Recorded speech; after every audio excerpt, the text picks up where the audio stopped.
Okay, guys, we're going to work on Athens versus Sparta tonight. So what I want you to do is I want you to think about Athens and all the things that we've learned about Athens a little bit that we've been doing. I want you to think about Sparta and all the things that we've learned about Sparta since we've been working on it. I want you to take some time, make a T-chart, make a Venn diagram, and I want you to write some similarities and some differences that those two have together. Think about their religion, think about their governments, think about their way of life, how they made money, things like that. Just take some time and think about that. Okay, good. That you've got some. We'll add to it.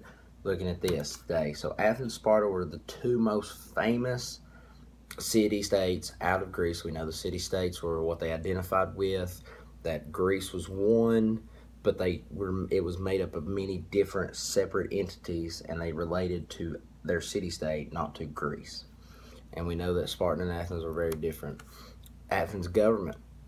Let's talk about their government. Athens was ruled by democracy, which is ruled by people. We know that everybody got to vote.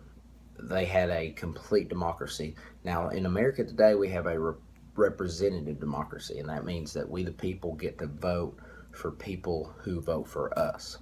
Back then, everybody got to vote. It was against the law to skip a vote, so if you were caught not at the assembly, they would come get you and hunt you down and make you come vote. And they were the first to ever have this democracy. Now, Sparta's government was ruled by oligarchy, and they had two kings. And oligarchy is ruled by few. So democracy ruled by people, oligarchy is ruled by a few. These two kings were called consuls, and these consuls worked together, and they worked hard at making sure that Sparta did what they needed to. They had enough food, they had enough supplies, and everybody learned how to fight. All the males learned how to fight, and they were both elected by the people. Athens was built on the Acropolis, built below the Acropolis, which stands above on the hill, and Sparta is surrounded by mountains. Okay, so Athens is not on the Peloponnesian Peninsula. Sparta is, and Sparta is not anywhere close to the water as far as easy access. Athens is. Athens is right on the coast, and they could get to other civilizations, and they traded very well. They grew grapes, they grew olives, and they were able to trade those for other needs that they had. Sparta was not able to grow because there were mountains, rocky, so they would go and invade other areas and take over, and pretty much just they would take a portion. Say they invaded country A, city-state A, they would take half of what they produced, and they would use it for them.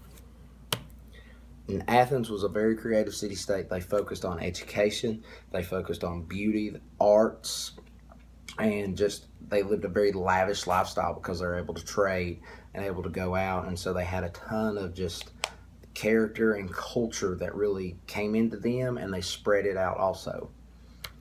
But Sparta was very different. Sparta's city was very nasty, very disgusting. They did not have very many luxuries because they could not grow very much and they could not trade very well. So what they had was just all that they needed. And the boys did not work.